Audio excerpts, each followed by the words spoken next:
આજ રોજ નવયુગ વિદ્યાલય જંબુસરમાં પ્રજાસત્તાક પર્વની ઉજવણી રંગે ચંગે થઈ। આ કાર્યક્રમની શરૂઆત પ્રાર્થના પ્રભુ તુમ કહાં રહેતે હો થી થઈ હતી। ઉલ્લેખનીય બાબત એ હતી કે આ જ શાળાની વિદ્યાર્થીની કે જેમને 10મા ધોરણમાં 96% પ્રાપ્ત કર્યા હતા એવા કુમારી જીલ ધર્મેશભાઈ જાંબુના હાથે ધ્વજવંદન કરાવવામાં આવ્યું હતું। આ પ્રસંગે શાળાના ટ્રસ્ટી શ્રી રણછોડભાઈ પડિયાર, શ્રી દિલીપસિંહ સોલંકી, શ્રીમતી હનીફાબેન વગેરે મહાનુભાવો ઉપસ્થિત રહ્યા હતા। અંતે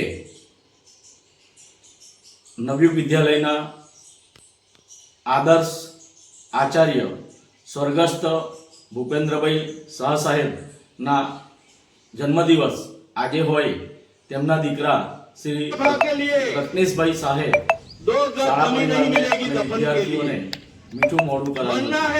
આ સમગ્ર કાર્યક્રમનું સંચાલન શાળાના આદર્શ શિક્ષક શ્રી સાબિરભાઈ મિર્જાએ કર્યું હતું। दुपट्टा दे देगी कफन के लिए। પૂર્વ વિદ્યાર્થીઓ તથા મારા ભાઈઓ તથા બહેનો, આજનો દિવસ ભારતીય ઇતિહાસનો ખૂબ મહત્વપૂર્ણ દિવસ છે, કારણ કે આ દિવસે 1950માં ભારતનું બંધારણ અમલમાં આવ્યું અને આપણો દેશ સત્તાવાર રીતે પ્રજાસત્તાક દેશ બન્યો। પ્રજાસત્તાકનો અર્થ લોકો દ્વારા લોકો માટે અને લોકોનું શાસન। આ દિવસ આપણને યાદ અપાવે છે કે ભારતનો દરેક નાગરિક સમાન અધિકાર ધરાવે છે। પ્રજાસત્તાક દિન નિમિત્તે